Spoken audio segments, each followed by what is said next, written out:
ప్రత్యక్ష భగవంతుడైన శ్రీ వెంకటేశ్వర స్వామి వారు తన వక్షస్థలమందు పద్మాసని అయిన వక్షస్థల మహాలక్ష్మి వెలసిన ఈ దివ్యస్థలం దర్శించినంతనే ఆనందాన్ని కలిగిస్తుంది.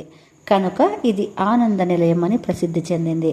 శ్రీవారి గర్భాలయం ఎదురుగా 6 అడుగుల ఎత్తుగల ఆంజనేయ స్వామి దర్శనమిస్తాడు.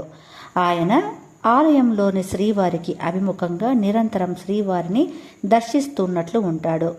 6 అడుగుల నిలువెత్తు ఆంజనేయ స్వామి వారి కాళ్ళకి చేతులకి బేడీలు తగిలించి ఉంటాయి. కనుక ఈయననే శ్రీ బేడి ఆంజనేయ స్వామి అని వ్యవహరిస్తారు. వెంకటాద్రిపై ఆంజనేయుడికి బేడీల అందున భవబంధాలను తెంచి మోక్షాన్ని అనుగ్రహించే భక్త పరిపాలకుడు శ్రీ వెంకటేశ్వర స్వామి వారి సముఖంలో బంధనాల అన్న అనుమానం రావచ్చు. శ్రీవారు భవబంధనహరుడు, శ్రీ ఆంజనేయ స్వామి భవబంధరహితుడు. అయినా ఇద్దరి మధ్య ఈ బేడీల వ్యవహారం ఏమిటంటే, ఆంజనేయుడి మాతృమూర్తి అంజనాదేవి సంతానం కోసం ఈ తిరుమల గిరిలోనే తపస్సు చేసింది. ఆమె తపస్సుకు మెచ్చి శ్రీనివాసుడు ఆ గిరి ఆంజనాద్రిగా ప్రసిద్ధమవుతుందని వరం కూడా ప్రసాదిస్తాడు. అంతటి తపస్విని కడుపున జన్మించాడు ఆంజనేయుడు. ఆంజనేయుడు సామాన్యుడు కాడు. పసితనంలోనే పండు అని భ్రమించి సూర్యుడిని మింగబోయాడు. అడ్డొచ్చిన రాహువుని ఒక్క తాపుతో స్వర్గలోకానికి విసిరాడు. ఉదయాద్రిపై ఒక కాలు, అస్తాద్రిపై మరో కాలు వేసి నిలువెత్తున దేహాన్ని పెంచి సూర్యనారాయణుడి వద్ద విద్యాభ్యాసం చేశాడు. ఇంతటి శక్తివంతుడైన బాలుడు బాలుడే కదా. బాల్య చాపల్యం ఎక్కడికి పోతుంది? బాల ఆంజనేయుడు తోటి వానరమూకని వెంటేసుకొని అల్లరి పనులు చేసేవాడు. ఫలవృక్షాలను పాడు చేసేవాడు. మునివాటికలను చిందరవందర చేసేవాడు. ఎవరైనా ఎదురు ప్రశ్నిస్తే భవబంధాలను వదిలించుకోవడానికి తపస్సు చేస్తున్న మీరు ఈ కుటీరాలెందుకు? ఈ వ్యామోహాలకు విడవకపోతే మీకు మోక్షరాముడు దర్శనమిస్తాడా, మోక్షం ప్రసాదిస్తాడా అంటూ మునులను నిలదీసి నిగ్గదీసేవాడు. ఆంజనేయుని వాదనలో సత్యం ఉన్న విషయవాంఛలను వదలలేని ఆ మునులు అంజనాదేవిని కలిసి ఆంజనేయుడు దుందుడుకు పనులను నివారించమని మొరపెట్టుకున్నారు. కానీ సూర్యుడినే పండుగ మింగబోయిన అమేయ శక్తి సంపన్నుడు ఆంజనేయుడిని కట్టడి చేయడం ఆ తల్లికి మాత్రం సాధ్యమా?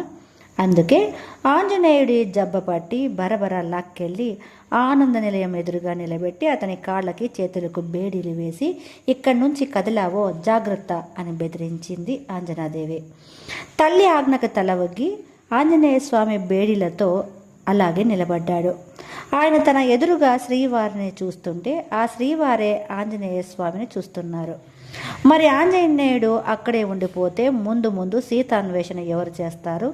రావణ సంహారం ఎలా జరుగుతుంది? అందుకే శ్రీవారు విగ్రహంలోంచి మాట్లాడుతూ, ఏమయ్యా ఆంజనేయ, ఎంతసేపలా నిలువు కాళ్ళ మీద నిలబడతావు?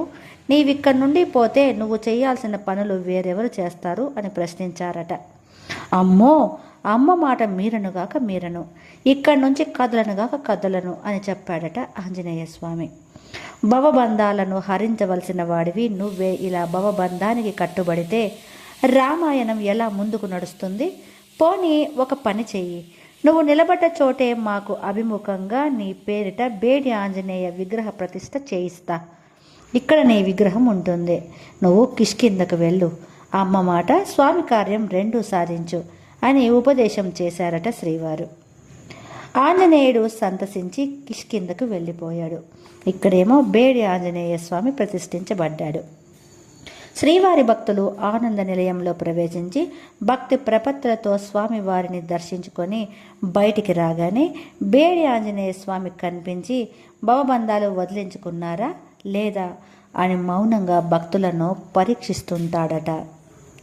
ఓం నమో నారాయణాయ.